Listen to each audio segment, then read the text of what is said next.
Welcome to Armchair Expert. I'm Dan Shepard. I'm joined by Monica Monsoon. You know, it's so cute. The other day, your daughter, she was playing a guessing game with me. At one point, I said, I don't know, you'll have to tell me. And she said, do you quit? And I said, yeah. And she said, oh, but you're a shepherd. Oh, I didn't know that. Because shepherds don't quit. Yeah. Oh, boy. Monica Monsoon Shepard, your favorite meteorologist. That's me. Well, today we have your other favorite meteorologist, Joy Bryant, returning. Oh, my television wife, my good friend, and someone I like to have lots of debates with. Sure. I should say, someone I like to lose lots of debates to. You know her from Parenthood, Get Rich or Die Tryin, Antoine Fisher, About Last Night, and she has a new show. We're network siblings now. Oh. On ABC, Tuesdays at 10 p.m., 9 Central, For Life. Very cool show. Doing very well. I urge everyone to check out For Life on Tuesdays at 10 p.m., 9 Central on ABC. Please enjoy Joy Bryant. He's an armchair expert. He's an armchair expert. He's an armchair expert. Get comfy. Oh, yeah, I'm going to get comfy. Get real comfy. There it is. Pop I off forgot the my shoes. socks. Okay, good. The nails are done too. The toenails. Of course, child. Oh, yeah. Child. I said I had to step my shit up living in New York. Wait, you live in New York now? I mean, sort of, kind of. She's shooting there on a show. Oh, Thank you. that's fun. Yeah. Oh, Monica bought the house across the street. No way. She's going to live 12 feet away. Stop it. I did. That's amazing. It's not just white people money. I represent. That's right. That's represent. right. Bringing Represent. some diversity to the Right on, neighborhood. sister. Well, Joy just looked at the house and she said, that white people money is That's not white good. people money. Damn. Damn. By the way, did Ken Whittingham tell you that I work with the lady from 227? She was the oldest member of 227 then. No. Yes. No. He told me that. Oh, Delta. That she wanted him to be her dad daddy. and you to be the granddad. Yes. And she sent him a video saying, I love you, Ken, and I want you to be my dad. Oh my God. Oh my God.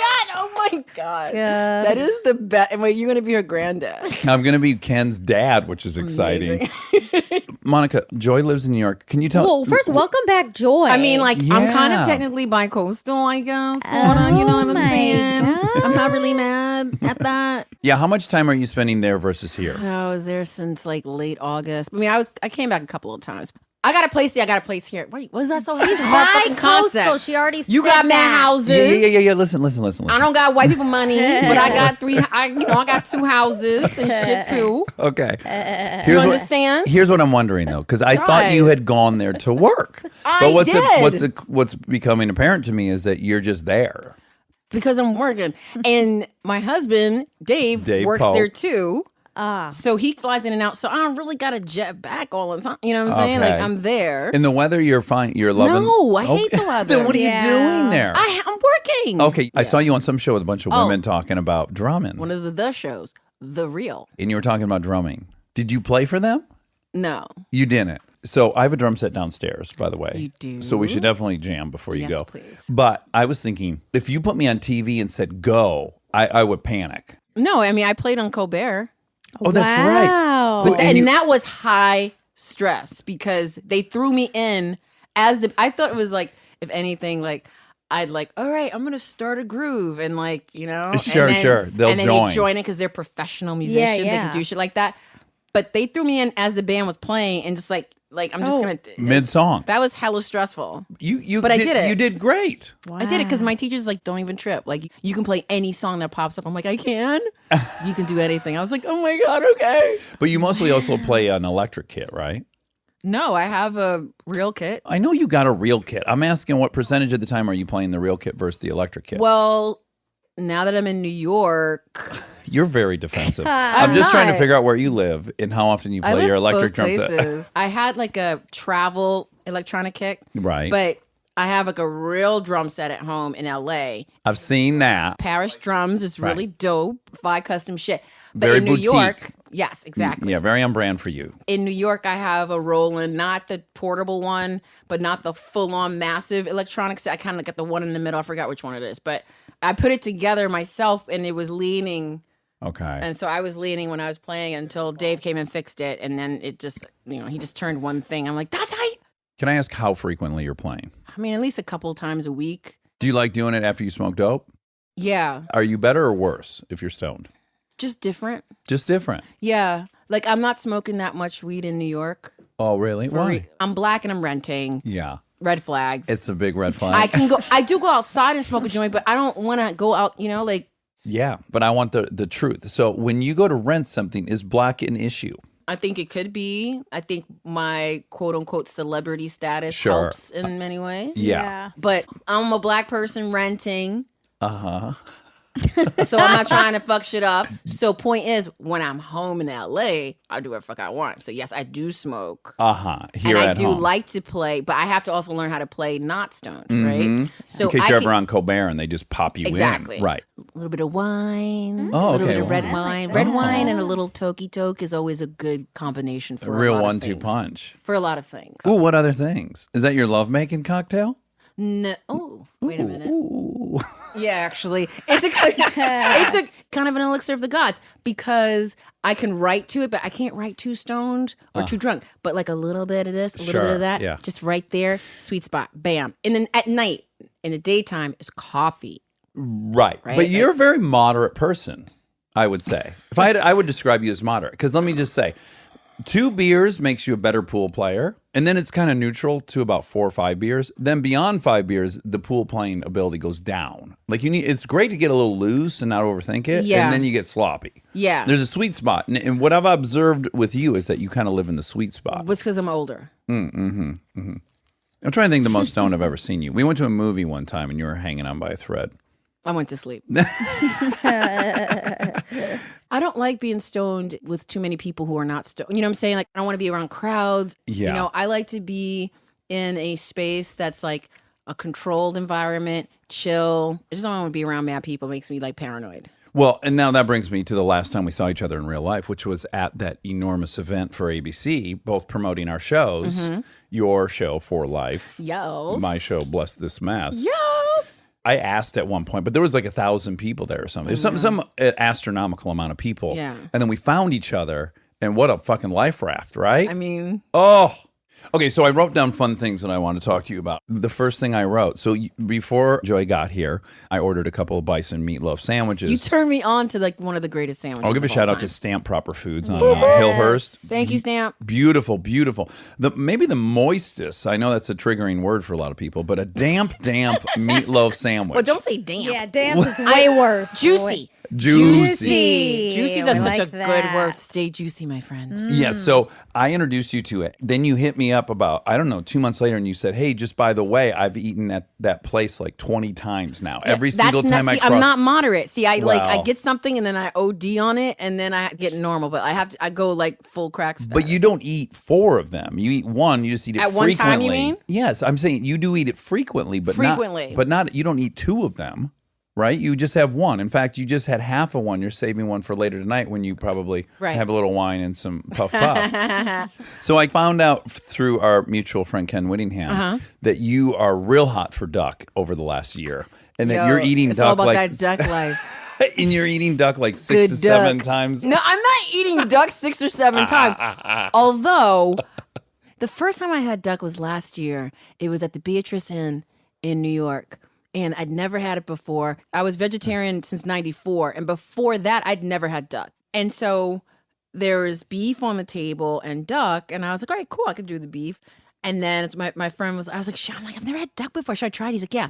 And he gave me his piece and I put it in my mouth. It was a mouth orgasm. It was fatty, but it tasted like warm bacon, warm soft bacon. Like it was, I don't know. I mean, maybe it didn't taste like bacon. It was just like one of the greatest things I've ever put in my mouth. It was so fucking good. And I'm still chasing that same duck high. Sure. Ken said when he went out to eat with you to get duck, which you had requested, you Yes. guys went on a double date, right? Yes. Yes. He noticed that you had a real affinity for the duck in a way he had not observed. Well, he's never seen me eat duck before. Are you licking your fingers and stuff? Yeah. He never seen me with that duck. So fucking good. Oh. We went to a French restaurant. I think that's kind of new in New York, called Franchette or Franchette. Oh, I had the duck there too. Oh. It's supposed to be so good. It's really good. Okay, we totally didn't get the duck. We didn't get it, but I wanted it. There yeah. ain't I guarantee there's not a spot that serves duck that Joy hasn't I'm tried glad. it. I'm glad you had it. No, but also like around the corner from my place in New York, you know, actor Josh Lucas, right? He owns part of this restaurant, L'Enfant de Bohème. I call it Fon. And Tuesday nights are one of my favorite nights of the week, steak Fritz night. Ooh. And they fry the fries in duck fat. Oh, yeah. sure. So Duck I go fat. there, I get all dressed up. It's my date night that I take myself out from date because I'm using by myself. And I put on some fly boots or something, and I walk around the corner. And I don't even have to cross the street. I go right and right. And then I order the steak Fritz with the duck fries, extra duck fat. Oh. Depending on the chef. One chef hates giving me extra duck fat, and the other one really likes giving me that extra duck fat. Sure. Have you had a cholesterol panel done since you started? No, in but on this? I'm going back to the doctor for sure. Yeah, I know. Now, Monica just had an experience where she got to basically test what you're talking about. Well, we had this out-of-body experience in Brooklyn at a place called Emily's. Have you been to Emily's? The burger. Yes. I haven't had that yet. And we've been thinking about it, talking about it, at least a every year. other day for a year. She went back she just got A couple home. days ago. And she had it twice. And it held up. Maybe even better Oh my than God. what I remembered it to be. Yes. It's So you good. went from being a vegetarian. So I To was eating exclusively exotic okay. meat. So before I became a vegetarian, I did eat meat, but I didn't really like it. I was really picky. I wasn't like a full-on carnivore. I ate it because like that's what it was given to me, but I always preferred vegetables, right? Got it. Became a vegetarian because it was really easy to not eat meat. So under doctor's orders, like you really should start eating meat. But once I started, now I've become more of a carnivore than I was before. Yeah. Like you could have never given me duck. But my cholesterol, I need to be like watching my cholesterol. Well, let's take a peek. No, it's not. Oh, okay. It's not terrible, but it's not. It's not ideal. It's not Mine's ideal. not ideal. Even when I was vegan, it's not ideal. I had to go on a statin. Yeah, I was vegetarian and mine was not great. Yeah, it's it's largely genetic, I believe. Really? Yeah. yeah, a lot of it. People are just kind of predestined for high cholesterol now. But then there's all this conflicting evidence that maybe cholesterol is not an issue at all. Well, depends on the LDL or the HDL. Yeah, but even now, it's a little misleading. Okay, so for people who don't know or don't remember from the previous interview, Joy and I created a thing, and it makes her nervous to talk about it, but the soul spectrum. Oh, we've talked about it since. Yeah. I got a pretty low score, and I was pretty pissed about it. I know. She No, didn't no, get no. it. She did not get a low score. She got a moderate But score. how did she get a low score? How did you quantify that? Thank you. Because she's whiter than me. She was a cheerleader in Georgia. She'll tell you. She was a cheerleader. What else? I still should have a high soul score. She on a mat. Yeah, nah. Yeah. I'm gonna. We need to like what? What I'm else? so glad what we're else? roping you into this. On a scale. So what was the scale? What was your number? What did you give me? Like a 5? No, out no, of no, no, 10? no, no, no, no. I gave you a 6. Okay, 6. But he gave himself like an 8. I can't. Yeah. What would you give? can't. What would you give me, Joy? Out of 10 on the I soul mean- spectrum. Be brutal. Be honest. I can give you an 8, but she cannot be a Thank 5 or a you. 6. Well, first of all, she's not a 5. She's a 6. Okay. Okay. I'm gonna knock you down to 7. Make her 8. Oh Yes! my. Oh wow. I'm Okay. Well. so Listen. Okay. grateful Listen. for You have the tie-breaking vote at all times. Listen. You have more authority in this Oh, I've department. never been happier. But just to refresh people's memory, the soul spectrum, it's not exactly what you would immediately think. First and foremost, Samuel Jackson is the high water mark. He's a 10. Wait, when did we decide that? We decided that. That Sam Jackson was. I Samuel don't remember that Jackson? conversation about Sam Jackson being the 10 of. I mean, I Okay. guess he is sort of. Okay. So we also said Bill Murray is a 10. We did. Oh my God. I Why did don't I even remember invent this with you? This is what happens when you don't smoke a lot of weed. You remember? My memory is like you're gonna have to jog my memory here. So I was trying to really articulate it to Monica as we thought about it. And it was this deep, deep comfort in one's own skin. That to me is what embodies the soul spectrum. Someone who's got rhythm, who is so confident in their own skin, comfortable, relaxed, chill, and has rhythm. And the rhythm could mean any number of things, right? Mm-hmm. So I've got a couple of inductees under the soul spectrum Okay. that I just want to get your opinion on. Okay. First, and this person might be an 11, Anderson Paak. My new obsession, Anderson .Paak. Oh, he's amazing. Have you seen the Yes. comfort in his skin? Yes. If I he's would not give- an 11, I don't know who is. But this thing doesn't go to 11, but yes. So I would say a 10. Okay. I'm going to nominate Danny McBride as a 10 as well. I love him so I know. Me too. But a soul A 10, spectrum 10? yeah. Oh, I mean- this motherfucker. Him strutting in Righteous Gemstone. The comfort, the rhythm, the flow. What do you think about this? What if there was no numerical ranking, but it's like this person is high on the soul spectrum, this person is low on the soul spectrum? Okay. Because like everyone can't be a 10. I like this. Well, I'm only I know. nominating 10s today. There's plenty. I could give Okay, you who plenty of else? 8s. Who else? That's it. I brought 2. It's not every day you see someone who's like a 10 on the soul spectrum. We haven't talked about it in a decade, and I've got 2 people that I want to add as 10s. So for me, it's Bill Murray, Samuel L. Jackson, Anderson .Paak, and Danny McBride. I think they would all test high on the soul spectrum. Where the ladies at? Who? Yeah, exactly. Where the ladies at? Well, I thought of that. Obviously, you're a 10 on the soul spectrum. What females can you think of? I mean, I just watched her perform with her daughter, Erica Badu. Oh, I was just gonna. You just stole the words out of my mouth. It's her birthday coming up. Remember we went to Yes. the show at House of Blues? That It was her scheduled for birthday. her birthday, but she didn't arrive to the day after her birthday. Amazing. Monica Joe's kind of trying to gently remind me, like, we don't need to rush. And I was like, got we got to another head 2 over hours. there. It said Yeah, the show starts no. at 9, and it was No. like 11. She's like, we don't need to get over We're there. good. We went over there at 11. I was panicked we were missing it. And then we waited We another missed 2 a hours. This damn- bitch came on at 1 a.m. A damn thing. Wow. Erica Badu, Yeah. yes, that's a slam dunk. Aretha's probably an 11. I mean, She's the yeah. original comfort, ease, rhythm, the whole thing. Okay, let's talk about For Life. Oh, my show. I'm like, Yes, dingbat. for life. No. Let's talk about For Life. 50 Cent is producer, Yes, he is. and so you did Get Rich or Die Tryin', I did. and you were his girlfriend. I was his baby mama. That was my first like Hollywood kid, basically. That was the first time. Oh, that you played someone with a child. Yeah. Wow. Uh huh. And that just started me on this glorious path. Do you have a playing child in moms. your new show? Not only do I have a child, she's 17 and she's about to have a child. Oh, I'm taking shit to the next level. you're yo. a grandma. I'm a grandma. Oh my goodness. Whoa. Or as Nene Leakes would say, a glam mama.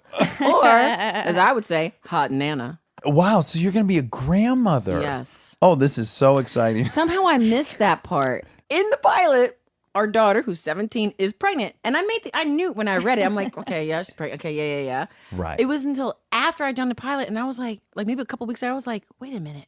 My grandmother was only a couple of years older than I am right now when I was born. Your grandma wasn't younger than that? No, my grandmother was like 46 when I was born. Your mom was what, 16? 15. My grandmother had 6 kids total, so my mother was the second youngest. Okay. No, Oh, third youngest or some shit like that. okay. So yes, clearly the math holds. You could be a grandma in real Yeah. life, but isn't Wow. it like I would have already spun out about having a 17-year-old kid? Like just reading that going like, yeah. It's just a I part totally of my. I mean, what if I played more mom roles and I've not, and I don't even want a fucking kid. So I got mad TV kids or movie Yeah. kids or whatever. So Get Rich Die Tryin' was the first time I wore a baby bump, Uh-huh. and then my first birthing scene, the first of many. Yeah, and you did one on Parenthood, a birthing Oh, scene. yeah. On Parenthood, Yeah. I did a birthing scene on For Life, a sort of like a flashback to when I gave birth. Oh, really? When you did Get Rich or Die Tryin', that was the apex of 50s. Yeah, I mean, he was. It was the bulletproof vest era. Mm-hmm. What was that experience like? What kind of guy is he? I've never met him. He wore a bulletproof vest. He's jacked. He's an amazing He's MC. He is jacked. He's been shot 7 times. What was he like as a co-star? He was wonderful as a co-star. Yeah. But my experience with him was amazing. It's the first time he's acting. I mean, too, sometimes like when it's your first time out the gate, you just go on instinct because you don't really know, Well, and, right? a lot of things can happen. You can be terrified, and that can Right. make you act like a fucking asshole. Right. I've been Or- terrified and acted not nice. Yeah. And I've been terrified and been humble enough to ask for guidance. Fair enough. Totally. There's all Totally. kinds of versions But of also being it's like, scared. Well, also like, I mean, I would think, and it's not like he ever said anything, but like, I would think it was really, really hard to not just act for the first time, but to basically play a version of yourself. Yes. That's harder than even being a first-time actor, I think. I think because he's a rapper and already an entertainer in a way, there's something that he was able to lock into and relate to and then give that performance, which, I mean, again, like to play yourself, Yeah. a version of yourself is fucking really hard for anybody. So then to work with him as a producer, Yeah. I mean he's on the show too. He is? He's got a dope part, like a dope recurring part on the show. I didn't have any scenes with him because the show is like basically like 3 dramas. It's a family drama, prison drama, and a courtroom drama all wrapped up in one drama.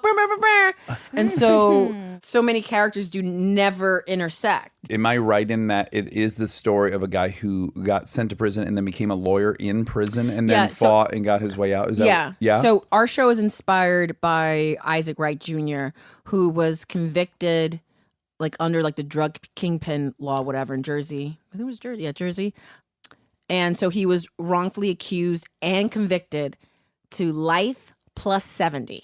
So for drug charges. Right. And he's innocent. Yeah. Plenty of people, sadly, it's not uncommon for people to be wrongfully convicted, even sentenced to death. We know that, right? Yeah. So while he was in prison, he studied the law and started to help other prisoners in their appeals. And I mean, he helped a bunch of prisoners. I forgot the number, but get acquittals. No shit. So he's incarcerated, but he becomes these people's lawyers. So then I assume he's joining them at their appeal trial or whatever. I'm not sure how that works. Okay. But he's studying the law enough to give them the information that they need to then, right. So all along building his case. And he was able to represent himself in court, appealed his case, and knock down each sentence. Like, it wasn't like at one swoop. He had to go in and knock down a life sentence. Wow. Uh-huh. Then go back and knock down the 70. Oh my God. And then got out and became a practicing attorney. Because on our show, you meet Aaron, who's inspired by Isaac. You meet him 9 years in, and he's trying his first case. So it's inspired by him. I mean, it's pretty incredible. It actually really happened. It's like, what do you say? The truth is stranger than fiction. Yeah. I just interviewed a dude that I had gone to college with who's now a professor of archaeology at UCLA. That's so cool. My friend Jason DeLeon. He reminded me of the story where we ran from the cops on my motorcycle, and then he thought he knew where we were at, and he was telling me where to turn. He thought we were in Long Beach, but we were in Marina Del Rey, and then we crashed into a bush. And then we hid behind a bush, and then the cops came and they shined the light on the bush, and they're like, "We can see you guys behind the bush. Come out!" And so then the cops were like, "What the fuck are you guys doing?" It's like 3 a.m, and it was the night the Lakers had won the championship in 2000. Mm-hmm. And we're like, we're celebrating the Lakers, and we got a little carried away. But I'm like, I drive for a living. My life will be over. Told the story. I saw on Instagram because it aired. Someone was like, "I can't believe you got out of that," and I was like, "Yeah, because I'm white." Like, I got out because I'm white. And also the amount of drugs I did and bought and carried and everything.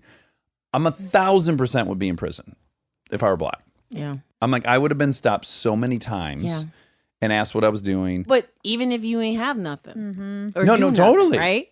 But then if you... But I was always doing something. Yeah, exactly. And then... and you was always in some shit. Then the cop wouldn't have thought it was cute that I was celebrating the Lakers. Like, that, there would have been no goodwill towards me. And I would have gone to jail, and that would have been one of a million times. And you evading. Oh, yeah. Resisting or whatever It would have the been fuck. a felony. All of that shit. Yeah. For like celebrating the Lakers. Okay. In my mind, I'm like, oh, yeah, this is just how the world works. I have no reason to think that it doesn't work that way. Course. Like, oh, sometimes they let you off. Sometimes you get fucked. Right. And that's your experience. And you experience the world differently till you're like, oh, shit. Yeah. Well, I hear stories of other guys who have gone to prison, serially, like keep going.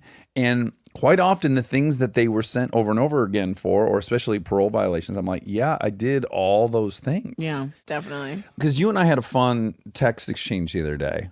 Yes. It's T.I. So we interviewed T.I. And then after we interviewed T.I., he said stuff that I just flat out disagree with. Mm-hmm. Okay? Mm-hmm. He said he goes with his 18-year-old daughter, the gynecologist, to make sure she's a virgin. But he didn't sit there on your show? Not on my No, show. he We said would after. No, because I would have been like, hold on. So I didn't like what he said. Mm-hmm. It's not great. I don't have that opinion. But on the ivory tower condemnation of him, I started going, some other layers happening here.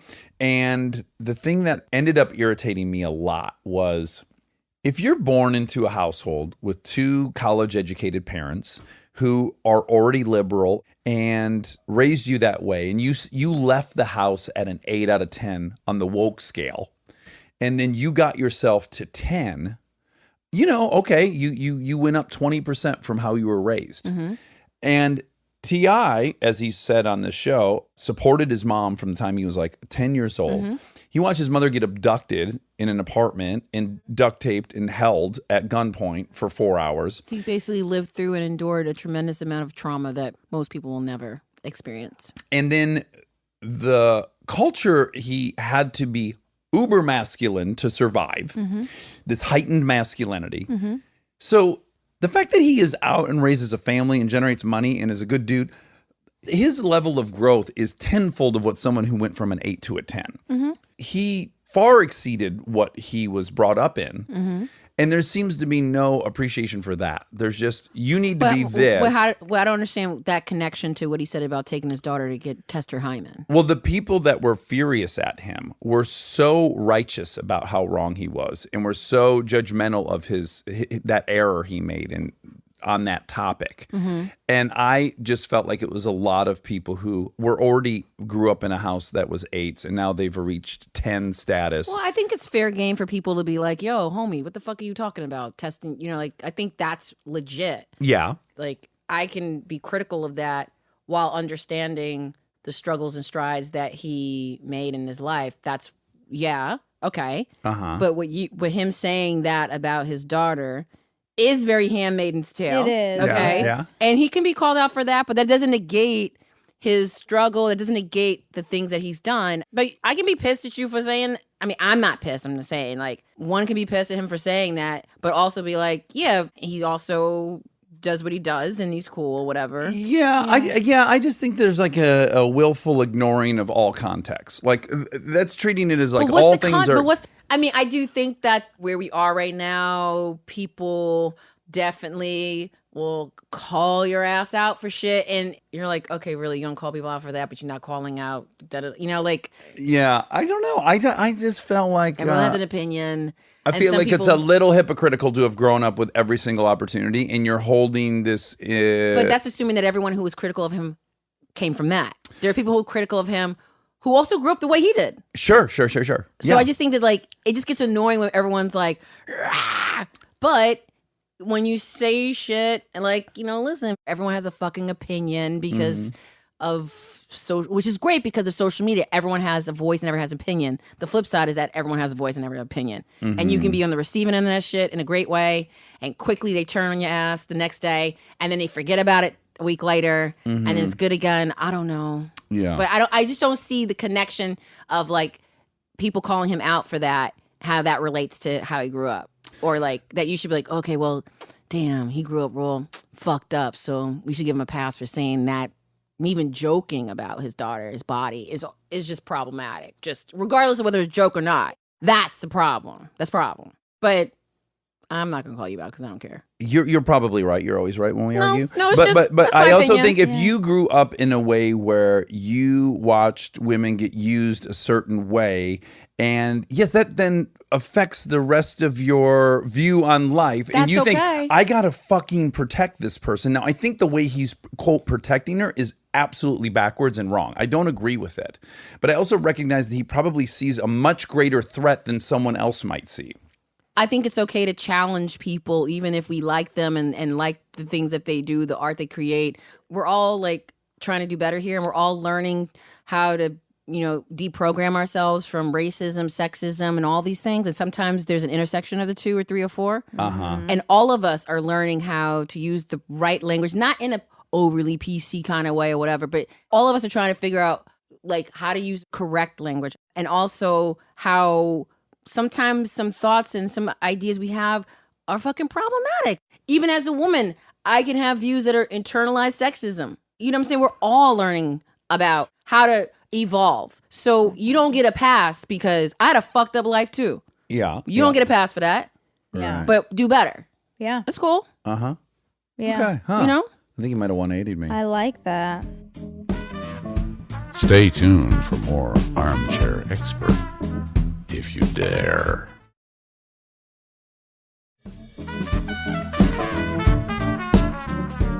internal sexism. I'll tell you when it happened to me the other day where I was like, I'm like more and more becoming aware of like, layers of misogyny that I have. They shock me because I don't think I'm a misogynist, but I think there's all kinds of just things I think are objective that are not objective. Like Chris and I we were watching some movie with some older actors, and I was abnormally conscious of how old the female actress looked. I was just like, it was really on my mind. Like in scenes, I'm like, she's really aged, right? Yeah. And I said to Kristen, I'm like, I feel like an asshole, but I'm super aware of how that this woman is aged, and not that the men have. Like I see that they've aged, but I see it in the women way more than I see it in the men. Yeah. Doesn't make you a misogynist. You're just realizing how much sexism and the patriarchy Well, my has culture affected. that the software I'm running is misogynistic. Right, because we live in this society. Yeah. But I mean, I think it's the same way also too. It's like white people recognizing that like, okay, acknowledging certain privileges or certain injustices doesn't make you racist. We just want to be acknowledged that like, and we're all been conditioned. All of us. Oh, yeah. Marginalized people in all of us. And we're all trying to figure out how to fucking break that program. And I think that's the problem with people like coming at people or, it's like the pendulum was here for so long and now it just swung all to the other side where people are like being free to express themselves and call shit out because shit wasn't getting called out. The problem is that too much shit might be getting called out. Yeah. So we just haven't gotten back to the middle yet. But this is like a major consciousness shift. I mean, like everything that we thought we knew, we're being challenged. Yeah. In sexuality, race, everything. And it's a lot. Oh, it's a lot. So it's going to be messy. Yeah. But part of it is all of us acknowledging that, like, okay, you know what? I thought I knew shit and I don't. Or like you saying that, wow, I didn't realize things were. And that's the thing that moves things forward. Definitely. For all of us. But all of us are conditioned. I actually did it the same way too. Like I was watching, I don't even know what it was, where I was like, oh, well, she looks, I'm like, oh, that's so fucked up. Why am I calling out her neck right now? Right? Yeah. Well, first of all, it triggers your own fear. Like we all have fear of losing our powers, right? Our potency. Like what the signature tells are of like I'm aging. So when you see it in other people, you're like, oh. But it's always been different for women than men. Oh, it's much more brutal. It's not brutal for men. There's a physiological component, right? There's a natural evolution component, which is guys can get girls pregnant at 90 years old. Right. So in that way, they don't literally lose their potency. And I think we've built this whole thing on top of that one fact that they are still have prowess. Well, it's a patriarchy too. Yes. So like that's dismantle is always going to skew towards men. But for women in general, and then also on screen, shelf life has always been hit a ceiling at 40. Now, there's more women who are not 20 something or whatever. But it's the same thing like, you'd have like Harrison Ford's like, why is his love interest like 30 years younger? And then and so judging sexiness and fuckability in men versus women as they age has always been completely lopsided. Yeah. It's changing-ish. Realizing how like you don't realize you're looking through a layer of culture. Like none of us we're not aware at all times that we're looking through a layer of culture. And so the example I would give is as we watch these 80s movies, like we'll show our kids movies we loved when we were younger.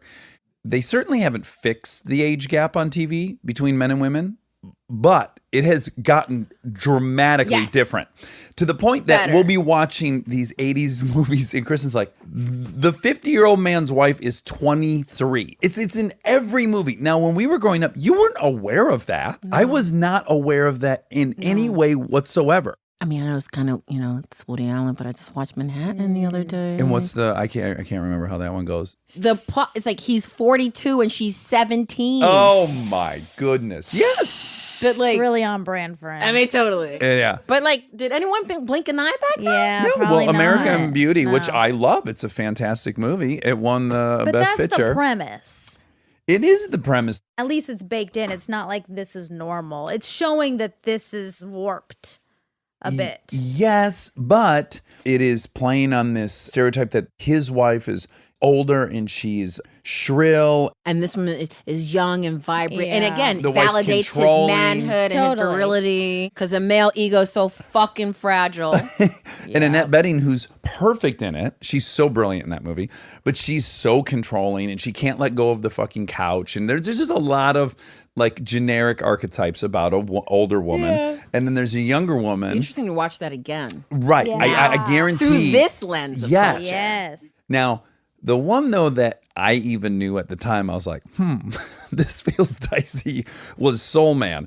I try to Oh explain God, to oh younger God, oh God, oh God. I try to Oh, my explain God. to younger people that I work with that there was a movie when you and I were adults. That I movie would wasn't. never We weren't fucking 7. fly right now, dude. Thomas C. Howell wants to get into a college and he can only get in through affirmative action. So he discovers these pills, these tanning pills So fucked up, dude. that will make him black. Oh, wow. So he is actually in blackface the whole movie. Oh, and we my were God. adults. And although I was like, we were were we adults? I No, think we were still- like no, dude. 16, 17 now. That's not adult. Okay, well, you didn't meet me when I was 16 or 17.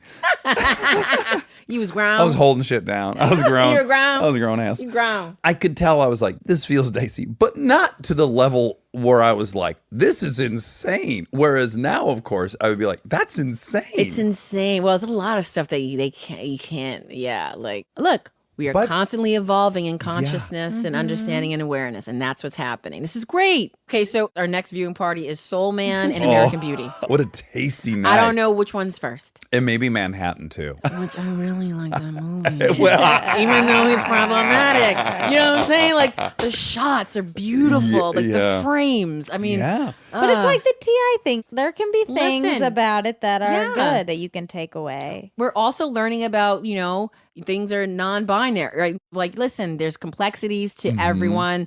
There's so many shades of gray, and you can hold opposing thoughts and views in your mind. Yeah. I think the thing that where I've come out on the other side, mostly through Monica's help, is I can concede Who's that an 8 on the soul scale? Sorry. Yeah. You haven't seen her dance. That's part Doesn't of it. matter. It does. Have you even seen Bill Murray dance? Exactly. I have. Well, we all haven't seen it, so no. So basically, I'm like, it's cool to say it about your own group.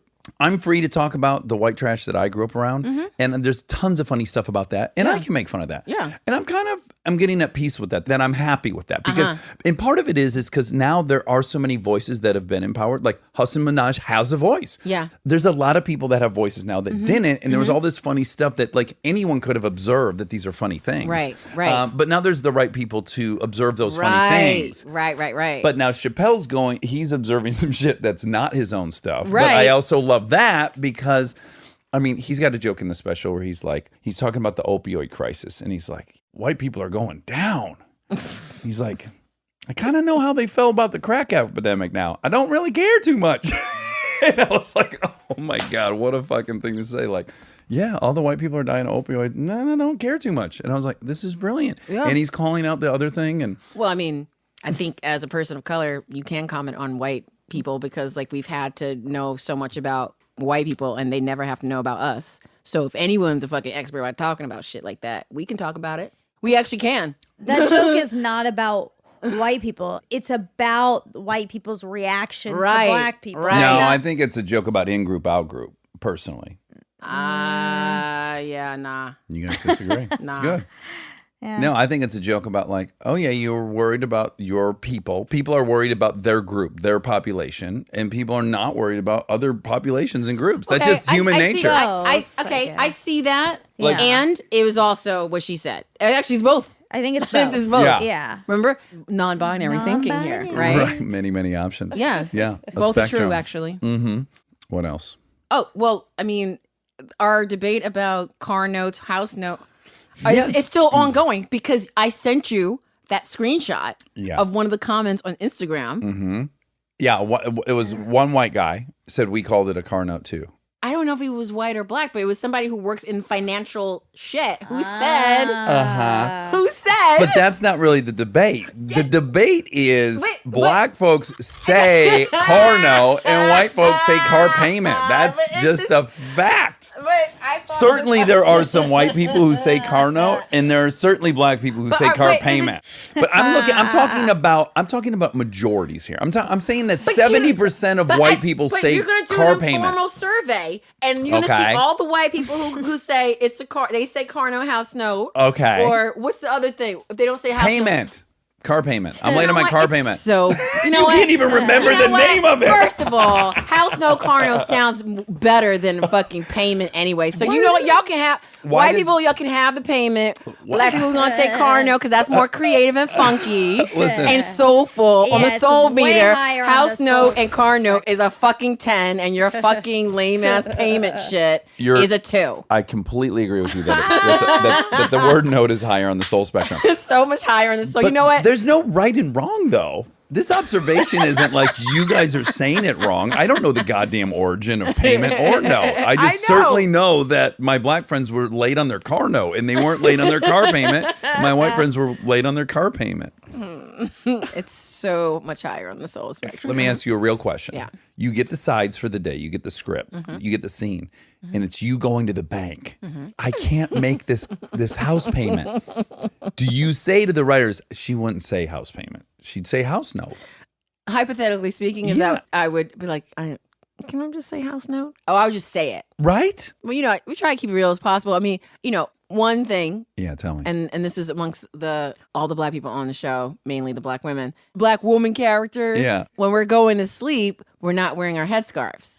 Black women do wear their headscarves to protect our hair, keep it nice and soft, and also like, a silk scarf or a satin scarf, it's just good, keeps the hair moist. Yeah. Our first sex scene, I was like, let's have a boundaries conversation. Tell me your boundaries. And you're like, I don't give a shit. Just don't touch my hair.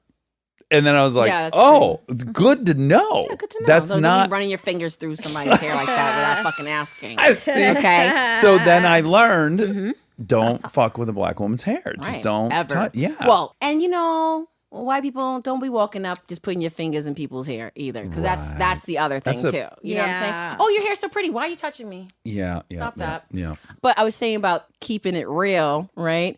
Real accurate. We were like, we're not wearing headscarves in these scenes because you're not really gonna do that on TV. But in real life, all of us are wearing our freaking headscarves. Well, I mean, you can do it on TV, but we didn't. But we recognize that, like, if we're going to bed, I wear my headscarf. I mean, unless I'm, going to bed.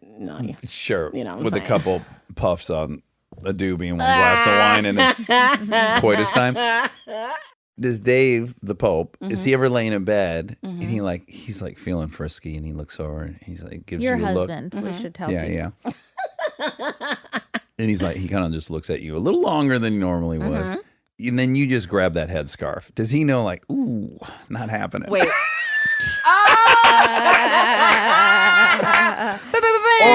Or conversely, as he get in bed and he like goes shut off his light, but then he looks over and he's like, damn, she don't have her headscarf on. It's party time. Does that become a big signal for when it's party time? No, but Because you fuck with your headscarf on, right?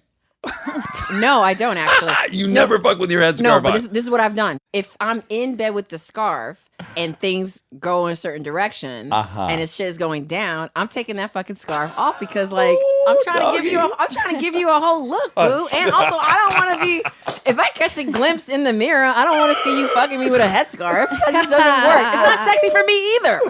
Yeah. It's not sexy for me either. I want to. I'm trying to get turned on, turn you on. Like, Sure. come on. Yeah, I'm not trying to fuck in a headscarf. Okay, so there is a real good indicator for him when it's time to look alive. I mean, I wish Kristen wore a headscarf because it would save us so much of me, like, like a couple gentle like touches on the shoulder. And I gotta read because she's white. I gotta figure out, like, is she liking this? Should I move my hand off the shoulder onto the breast?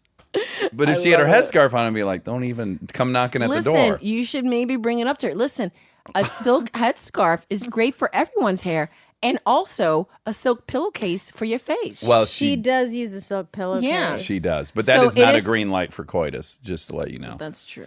I'm not even trying to get head in a headscarf. I guess my wife Yeah. I'm not even trying to do that. I'm trying to be get head or give head. I'm not gonna give him head with a fucking headscarf. What if my it's a God, don't that you is have sexy so- headscarves though? I don't wouldn't know. mind looking down. I can't speak for anyone okay. else. I just Okay. know that I can speak for other black women. We say that we sleep in headscarves to protect our hair. That's about as far as I'm going. Okay. For me, Yeah. I'm not trying to fuck or suck with a fucking headscarf. Okay, good. This It is just doesn't like. This is wonderful. It doesn't. There's a look. Yeah. There's a thing Yes. going on. Yes. Now the only indicator I have from Kristen is if that bite guard's in, Oh, that's a wrap. I might as well go to another room. No, but there's always room for listen. You have to stay flexible. I don't think that Well, bite y'all guard's got ever kids. come up. Y'all got to get shit done. Yeah. Closets and like Sure. 5 minutes over here, over there, like Yeah. in secret, in silence.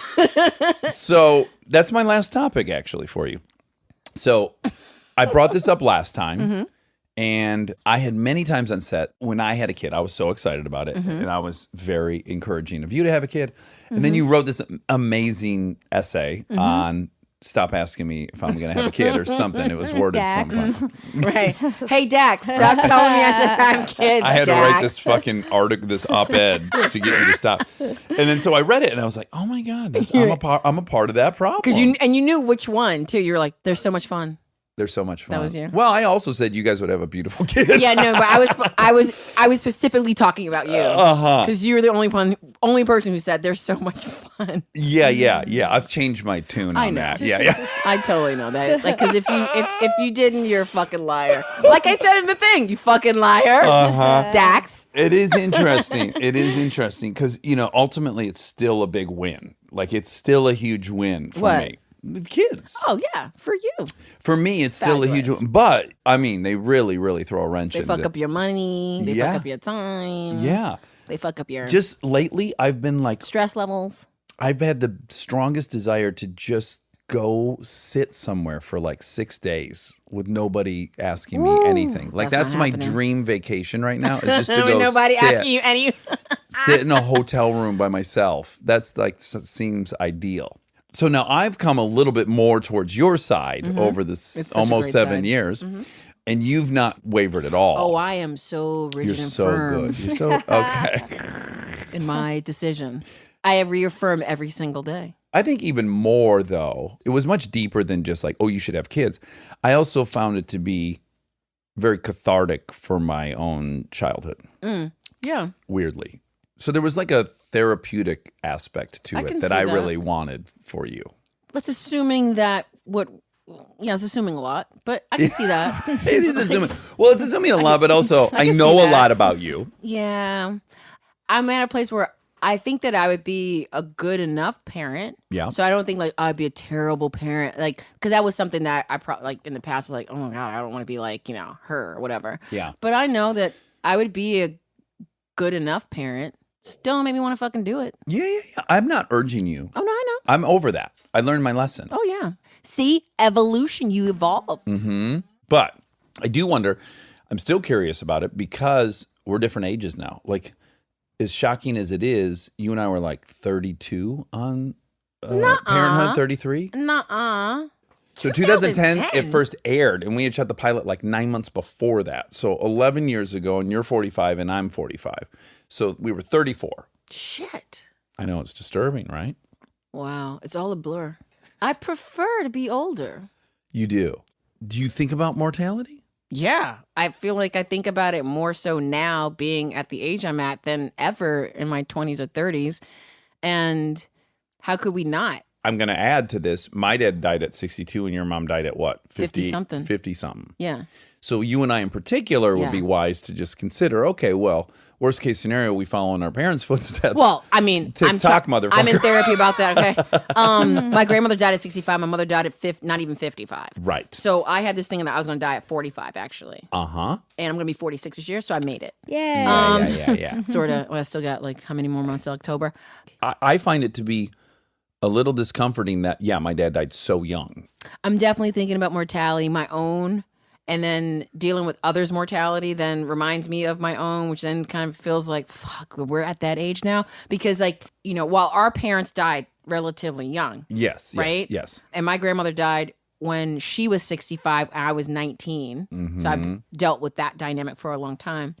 But, friends, loved ones, parents are getting older. Even if they're okay, they're still getting older, right? Yeah. Some have health issues. People are thinking about how I'm going to care for my parent, right? And it's a trip to then see now you're stepping into this role, right? Oh, yeah. Of possible caretaker or having to bear, like, it just blows my fucking mind. Yeah. And then it's like, oh yeah, because I don't know, who knows how long you're gonna live, but like you're like, oh wow, like death seems very real. It's closer than the beginning was. Not so and so who OD'd or whatever when we were 20s or whatever, or maybe the grandparent or great grandparent. No, but like it's only going to accelerate from here. It's never going to slow down. No. More people are going to die, get older, including us. Like, it's just so I don't think about it that much. Okay. So, even though I think about it all the time. Well, because this is my question, is the only Band-Aid I have for it is my kids. Right. Because there is something weird about the notion. I think it was someone said it in a movie, and I was like, oh my God, that is my main desire. It's like the only wish I have now on planet Earth is that when I die, I'll be able to look at my kids while I'm dying. Because I find great peace in that. And I never had that. And so I was just genuinely curious that we're the same age, and I know we're thinking about it. We have parents that died young, and I was wondering we both had parents who died, and we were there, like. Oh, we were there. Yeah. So they looked at us, even though we had such complicated. Yes. Yeah, I have that little bit of cushion that helps me deal with that thought. So for me, since I don't have children, how do I? I guess you're more spiritual than I am. No, I mean, I think everyone. We got to all find our reasons to live. I think that for me, if I can create things that matter, that I leave behind, and I have such great relationships in my life. Yeah. If I can accomplish most of the things I want to accomplish in my life and have the quality of life that I have and continue to have, and that's enough. Yeah. Joy Bryant, I love you so much. I love you too, Dax Shepard. I don't like that you live in New York. I know you're having a blast. Okay, you guys, I don't really live there. I'm just there. You've been there since August. When's For Life on? It's on ABC. Great network. It's Tuesday nights at 10 o'clock on ABC. But you can also watch it on the app and also on Hulu. Yeah. The timing is right for the show. Yeah. It's the right show at the right time. If it's 5 years ago or 2 years ago, not on air. Yeah. So all of those things, I think, are good indicators that we could have another season. Yeah. Yeah. So another year in New York. Because I told you, I can only imagine if I was making a show in Michigan and I was back where I came from, where I was poor and I was a baller, I would love it. I've spent enough time there. But it is the first time that I've stayed there, whatever, longer than a month. I know the mailman. Like, I'm a regular at this restaurant. They're like, the usual. I'm like, the usual. I'm like Norm and shit. Yeah. Like, yeah. You know what I mean? Like, but let's just say I have this beautiful station wagon downstairs. You just saw it. Beautiful gold wheels. I drive around LA, whatever. But if I was driving that wagon through Milford, where I'm from, my town, I'd feel like, oh, damn, I'm back. First of all, but first of all, you driving that shit around Hollywood, I don't care what nobody say. You're fucking killing it. Because those rims are so fucking dope. Well, you recognize, but But real recognize real. There's other people who are like, what? Who is that with those rims? Dax Shepard roll like that? And people who don't like it, fuck them, because they don't even know what's hot, because they're bland on the soul meter. Oh, yeah, they're 2s. Because if you're like a 2, you'll never know what an 8 or a 10 is. You don't know that because your ass is a 2. You can't see what you can't see. So for those people who are 7 and up, they're like, that's hot. That's the stuff. I mean... But I'm a 6 now. You demoted me. No. We're doing away with the numerical rankings. Yeah. Okay. Because I think it's just because it's going to be hard. Like, who's really an 8? She not an 8. You're not a 7. Come on, I'm not a 10. Like, come on. Yeah, it's too hard. It's too hard to be uniform with that. Yeah. Yeah. It's going to start more fights than it's going to solve. Joy, I love you. I love you too. And I will see you in New York, I guess, because that's where you live. And watch watch For Life. Say that, you guys. For Life on ABC. I live here in California. I just spend time. ABC 10 p.m. I'm bi-coastal. For Life. Watch my show. All right, love you. Bye. I love you too. Stay tuned for more Armchair Expert, if you dare. And now my favorite part of the show, the fact check with my soulmate, Monica Padman. Your friend is back. My friend is back. Yes, it's so nice to see her. It had been a while since I lost an argument to her. What are your thoughts on that? Like, do you enjoy seeing someone who almost every argument I've gotten in with her, I lose? And I acknowledge I've lost. You acknowledge. Yeah. Which, that's the most interesting part to me. I thought that might be your reaction. Yeah. I rarely see you concede in the way you do with her. Uh-huh. I mean, I think she's so smart and interesting, and I love that you guys debate, and I love that she's not going to let you get away with anything. Uh-huh. I think I also serve that purpose, but I don't know that I get the same reaction. Well, she and I tend to argue about something so specific, which is black-white stuff. Yeah. So if she's pointing out a blind spot I have about being white, Yeah. she is an authority. For sure. And then the stuff you and I usually argue about, neither of us are an authority. Like, I had to concede that your parents didn't want to hug you and look into your eyes and say, I love you. Well, they do. Because ultimately, as much as I think I know all humans want their kids to do that, I don't know what the Indian experience is. Yeah. And then when I hear you and Hassan say the same thing, I go, I'm clearly wrong. I don't know what happens there. Right. Like, if she and I argue about what tastes better on the Burger King menu, I will never relent. Well, sure. I also think I sometimes put her in a position where she lets me in on some stuff privately, but then I'm putting her on blast in public, which is not fair. But I could see if I were her being cognizant of the fact of, like, the black community is going to be like, what are you talking to this white devil about that for? You can't let him help define the soul spectrum. Yeah. Like, she might personally feel fine with it between her and I. Maybe. But then out in public, it might be like, what the fuck are you letting White boy. cracker-ass cracker Yeah. be a part of a soul spectrum? She said I was higher than you on the soul spectrum, so I'm going to take that to heart. And Sure. I'm As one half creator and owner of the soul spectrum, it carries a lot of weight. okay. So you talk about cholesterol, and you said mainly genetic. If you have a close relative, such as a parent, sibling, or grandparent who has high levels of cholesterol, you are more likely to have it yourself. This is largely due to the passing on of genes from parents to children that increase levels of cholesterol in the blood, such as a gene that codes for a defective receptor. This is known as familial cholesterolemia. Familial hypercholesterolemia is a form of inherited high cholesterol. People with this condition generally have a higher cholesterol levels than people without this condition, obviously, despite lifestyle choices. That's because people with this condition aren't able to regulate cholesterol levels as efficiently as other people. People with familial hypercholesterolemia can't control their cholesterol through diet and exercise alone and may instead need to also use medication. Yeah, a statin. Sure, Yeah, which you're on. Well, I don't know why. Do you know I just stopped taking it like a year and a half ago? I don't think that's like It's totally advisable. stupid. I don't know why Yeah, I did. why? What was the Because impetus? I just was like, I don't want to be on a medicine if I don't have to be. You know, Yeah. people do that. That's a lot of people. I know. Which look, I get that because it's chemicals. You're adding chemicals to your body. You don't know what they're doing. They're affecting you somehow. And I have some faith that my body knows how to get into homeostasis. You Yeah, know, I don't have like a defective body, although I do in some ways. Well, but I guess the truth is, if you're someone who needs medication, you need medication. Yeah. That's just, and I you know. should take it. I need to take it. Yeah. I'm going to start today. You are? I'm going to resume taking it. Why don't you just check in with your doc before you get on and off and on and off? Well, I don't mean, know. the doc wants me on it, so Okay. he already told me his position. Okay. Although he has retired since I got the prescription. Oh. He's been replaced, and I saw the person once. And how'd you feel about him? Fine. I wouldn't be able to pick him out of a lineup yet. Yeah. I'll get there with him. No, you won't, because you're not going to really have to go to the doctor. Right. I should go more. I got to get a colonoscopy. You can't do that anytime soon. We can't be going into hospitals or Right. medical facilities. Unless I find for out a I have while. that antibody, which would be awesome. It'd be helpful to know. Do you want to do a side bet about whether or not I have the antibody? Because Because you don't think I do, right? I don't know if you do. Okay.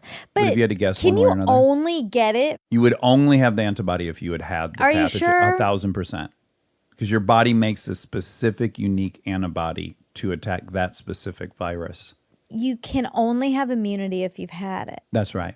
But what about in Contagion? Matt Damon, Yeah. he had immunity. Sure. Well, some percentage of the population will have immunity to every single virus. Right. So that's what I mean. So You could be an anomaly, but Yeah. he didn't have the antibody. Just for whatever reason, the chemical makeup of his body did not allow that virus to grow inside of him. Exactly. Yeah, which is different from having an antibody that's killing it. Right. But I think the test that they're coming up with right now is an immunity test, but I don't know if it's an antibody checker. It is. That's what it's checking. Are you sure? 1,000%. Just read it this morning in the New York Times. Okay. Another fun thing I read in the New York Times, there was an article about restoring your cells to their youthful state. Which there was a little bit of a story on this on 60 Minutes that we've talked a little bit about reversing aging in mice, which they've done. So what's really interesting, I didn't understand this about aging until reading it, but what happens is your body is born with DNA, right? And then RNA is made off of that. Right. But then also your epigenome, which sits on top of that, and is in charge of turning off certain cells that don't need some of that information. Yep. There are errors along the way of reproduction when the cells divide and make more cells, mitosis.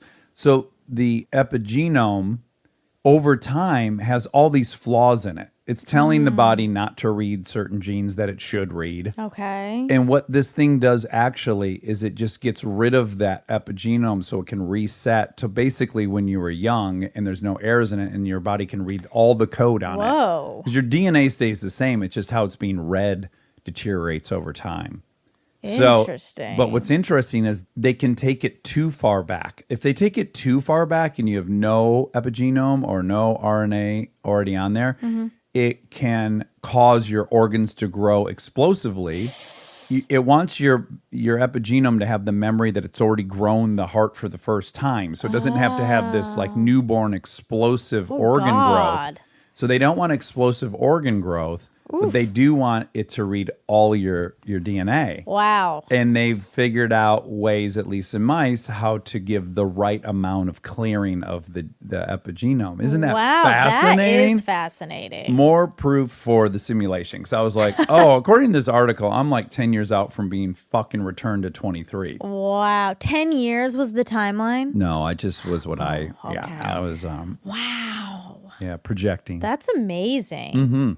Exciting. Isn't it also amazing that, like we heard on 60 Minutes, in 3 hours they had a vaccine? They had the composition for the vaccine. Yeah, they had the genome mapped. But it just takes so long. The process is But they so even long. had, I want to say they had the vaccine in a tube in 42 days ready to put into a person. Now they got to do the trials. That's what's going to take forever. You just can't speed up that part. You got to test it on people, make sure something huge doesn't happen. But they had a fucking vaccine in their hand within days. I know. That's awesome. It is. Humans are amazing. We are. But this whole genome thing in the epigenome, that kind of answers my weird question about why has an animal evolved to just not die? Since it can replace each cell with a perfect copy, why do we have to die? And it's because this epigenome is filled with flaws. Over time, it accumulates more and more flaws. So it makes me think that trees must not fuck up their epigenome as much. What causes the epigenome to deteriorate, though, or to get flaws? Well, as it's replicating itself, it's prone to having flaws in it. And then it's rare, but over the course of your lifetime and mitosis happening billions and billions of times, those flaws start adding up. So maybe the tree also has a much simpler genome and simpler epigenome so that there's not that much room in there for all that error.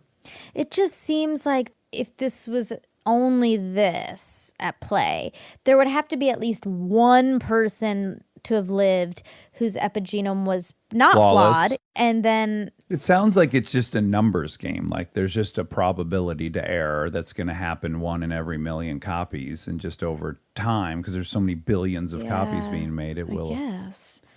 I'm probably not perfectly representing the article. I'm sure if they heard this, they'd be like, you got 65% of it right, but whatever. You guys can look it up. Yeah, look it up. Okay, so Isaac Wright, the man who Joy's show is based off. Oh, right. And I was curious how long he Based had been on. in prison. Yeah, 7 years. He was in prison for 7 years.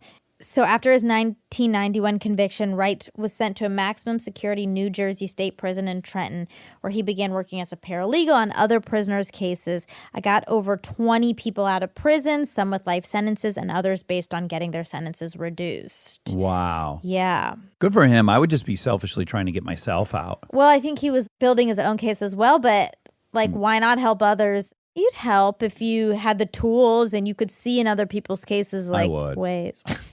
I did. I have. would. I've gotten 20 people out I'm of so good. prison. I'm the goodest. Okay. Uh-oh. You said you guys were adults when Soul Man came out.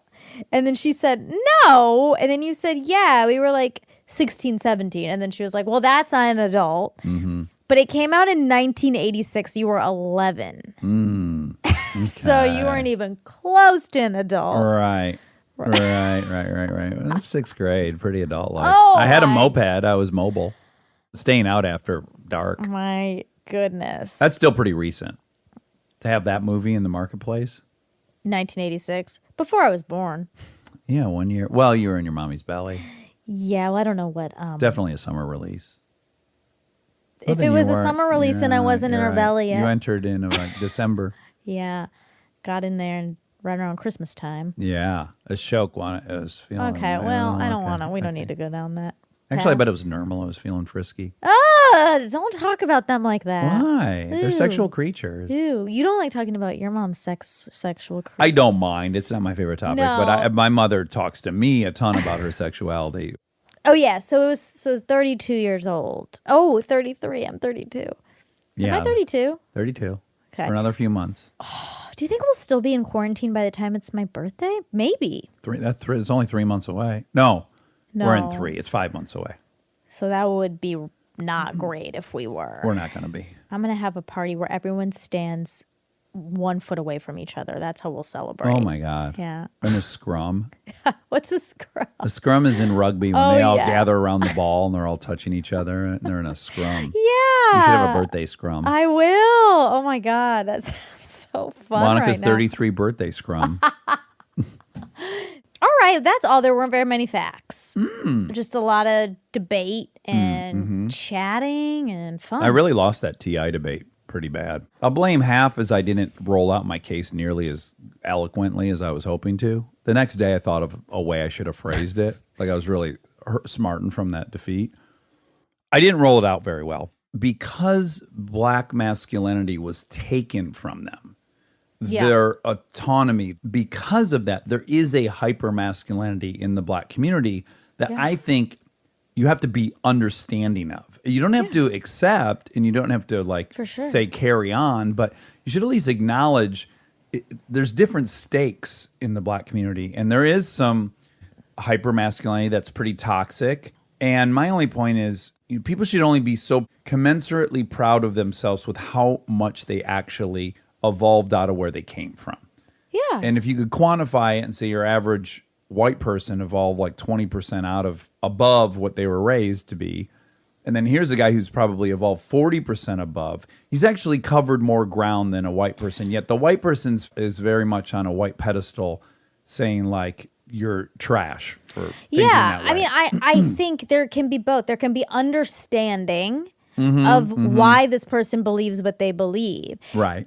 Additionally, you can't give it a pass. You have to say, But that's kind of how I felt I was acting. Like, I totally disagree with everything he's saying and doing. right. But I'm not going, what a fucking misogynist piece of shit, Yeah. as so many people were doing. I guess. I mean, I think in general, Maybe that wasn't the reaction. no, maybe it was. I don't know. I didn't follow that closely. But if you're going to have like an opinion like that on someone that you don't know, just don't.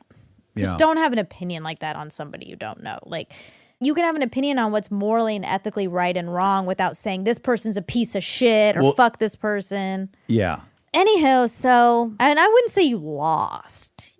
I think you sort of quantify these conversations a lot as winning and losing, and Yeah. and I don't know that that's appropriate. Like it's Or just productive. it's just talking things out. Yeah. There's no winners or losers. No.